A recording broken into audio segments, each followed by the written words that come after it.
Many thanks to Squarespace for sponsoring this week's video.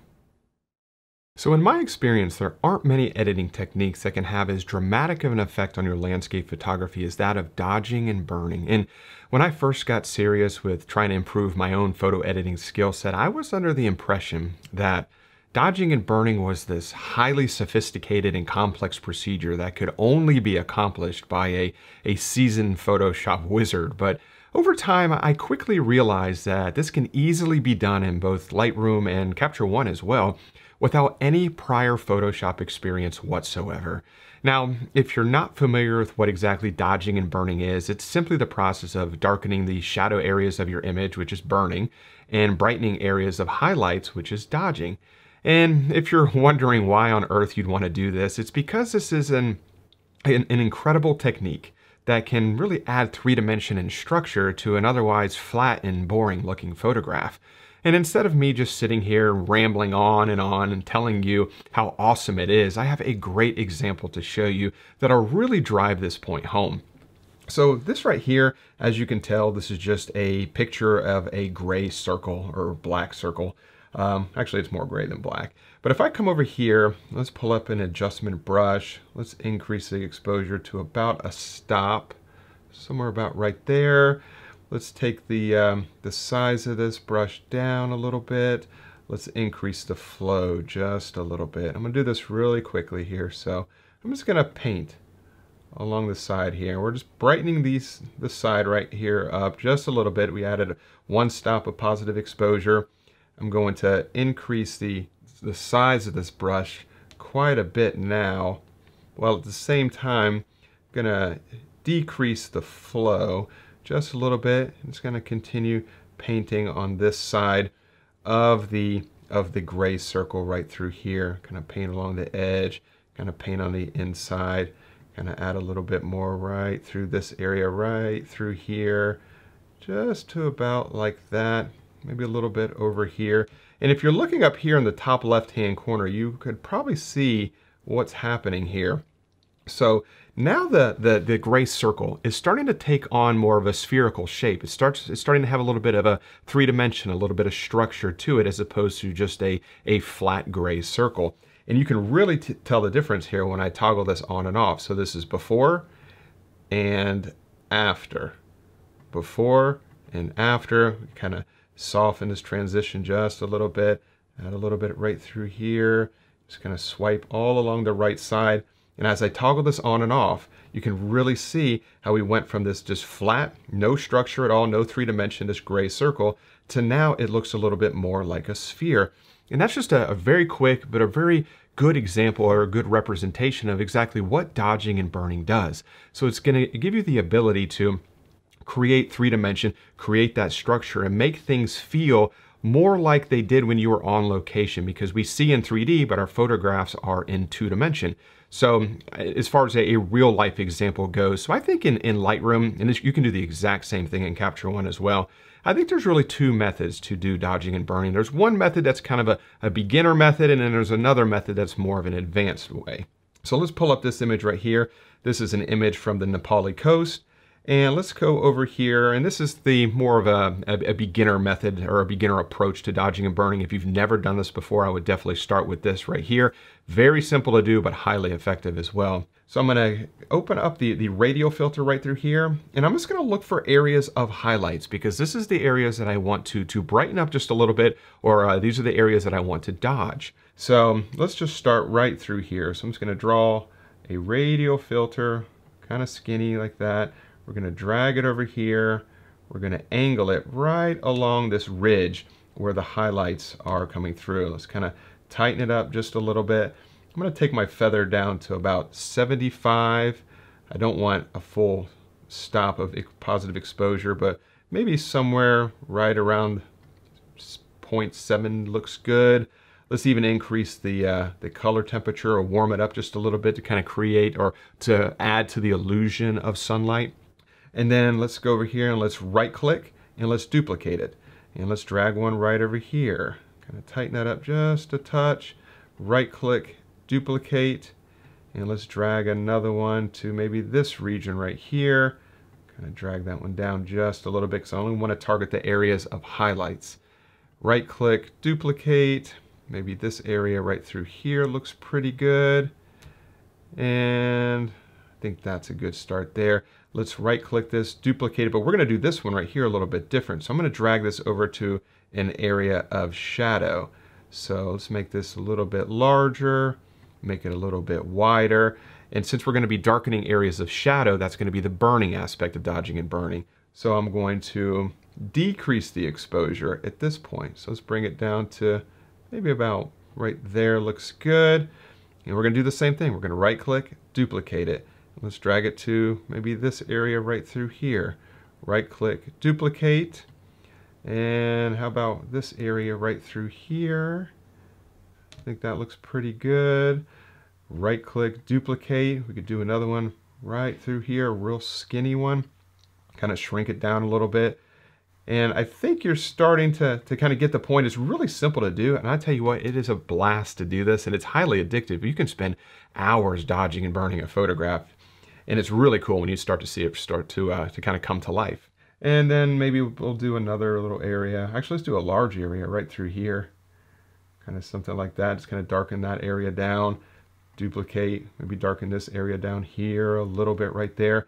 And sometimes it's kind of hard to tell exactly once you're going through a lot of different edits of how much you're actually impacting the photograph. But it's pretty amazing when you start to toggle the dodging and burning filters on and off. So I'm going to come up here to the radial filter and let's just toggle this on and off. So this is before and after. And if you look at the thumbnail in the upper left hand corner, you can really tell the difference.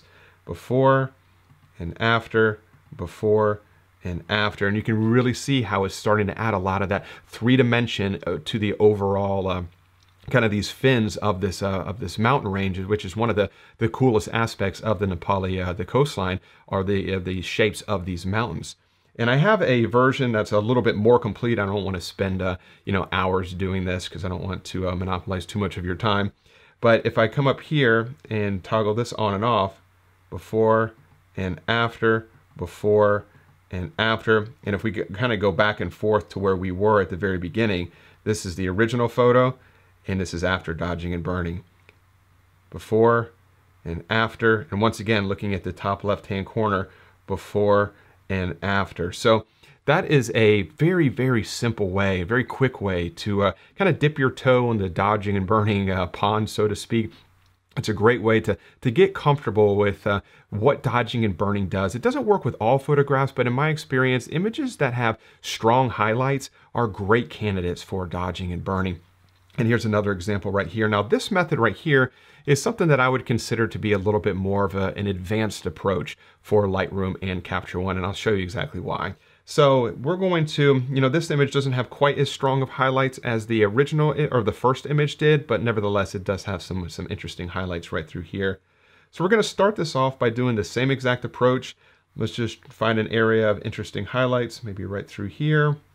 We're going to draw a radial filter across it, maybe about right there. Let's tighten it up a little bit. I think that looks good. Not a full stop of exposure, but maybe you're about right there. Let's add a little bit of warmth to this area right through here. And then let's come down here to range mask. And this is really the difference. This is the reason why I think this approach is more of an advanced technique, because we're going to really refine these radial filters by utilizing a range mask. In Capture One, they call them, I believe it's Luma range. But in essence, it's the same thing, and it just gives you the ability to kind of tighten up that selection just a little bit more. So I'm going to come over here to a luminance range mask. I'm going to hold down the Option key. It's going to drag this over to the right until that mask gets a little bit more refined. I think something about right there looks good. Let's just toggle that on and off. That looks good, nice and subtle. Right click, duplicate, and it's going to keep that range mask already attached to that radial filter, which is really, really cool because it makes this process a lot quicker. Let's kind of tighten that up a little bit. And you can see it still has the range mask applied. I can hold down the Option key, and if I want to refine it a little bit further, I can. And then we'll let's brighten that one up just a little bit more here. And then right click, duplicate. Maybe we'll add one right down through here. Right click, duplicate. We can do the same thing to this region right through here.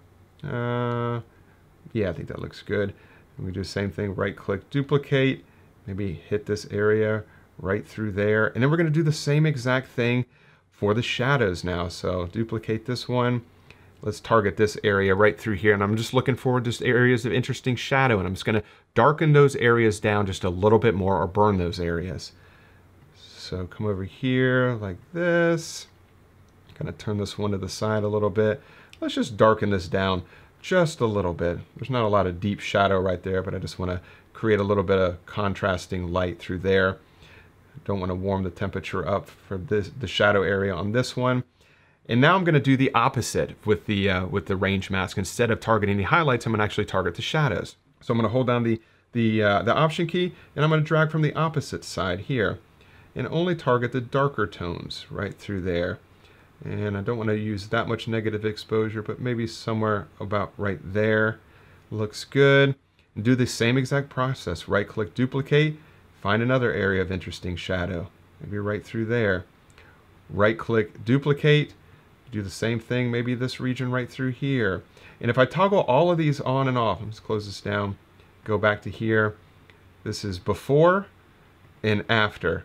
Before and after, and once again, if you look in the upper left hand corner, before and after. So when you're using a more advanced technique or utilizing it with a range mask, it's definitely going to be a little bit more refined. It's a little bit more of a polished look. I've got a more complete version right here that we can kind of compare.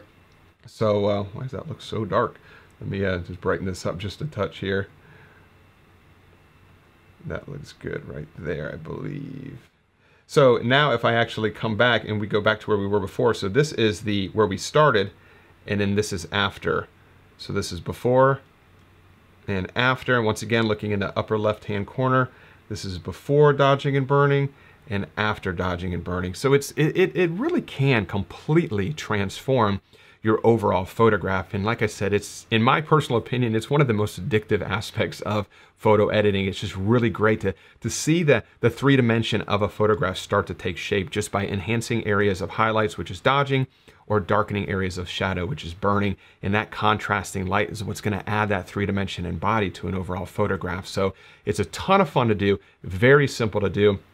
Like I mentioned, you can do this exact same technique in both Lightroom and Capture One. You can even refine it further or I shouldn't say refine it further, but another approach is by using the adjustment brush. I personally like to use radial filters as opposed to the adjustment brush. And sometimes I'll refine it with a range mask and sometimes I won't. But there is definitely that kind of a beginner approach and more of an advanced option as well. Now, before I do wrap up this week's video, I do just want to say a real quick thanks again to the sponsor of this week's video, which is Squarespace, who I use for all of my website and e-commerce needs. Squarespace provides a dynamic and attractive online platform to create your website. You can display your photography using Squarespace's professional portfolio designs and customize the layout and look and feel of your gallery just so you can make it your own. With Squarespace's traffic overview feature, you can track trends in page visits and views to better optimize your content, and you can even grow and engage with your customers with Squarespace's email campaign tools, which will enable you to create engaging emails that match your website with your products or blog post and logo, just so your messaging remains consistent. So if you're looking to start a new website or possibly upgrade your current website, check out squarespace.com/Mark Denney for a free trial and 10% off your first purchase. So I really do hope that you were able to pick up some helpful information. I've gotten quite a few emails recently about creating more of post-processing types of videos. And a lot of questions asking me what I feel is my favorite post-processing technique, and this is hands down my favorite of them all, is dodging and burning. So if you're not familiar with it, or you're looking for a possible different option than using Photoshop for dodging and burning, I really do hope you were able to get some helpful information out of this week's video. And if you did enjoy it, if you could give it that thumbs up and subscribe to the channel if you're not subscribed already. And as always, I really do appreciate you watching this week's video. And I will see you all next Wednesday. Bye.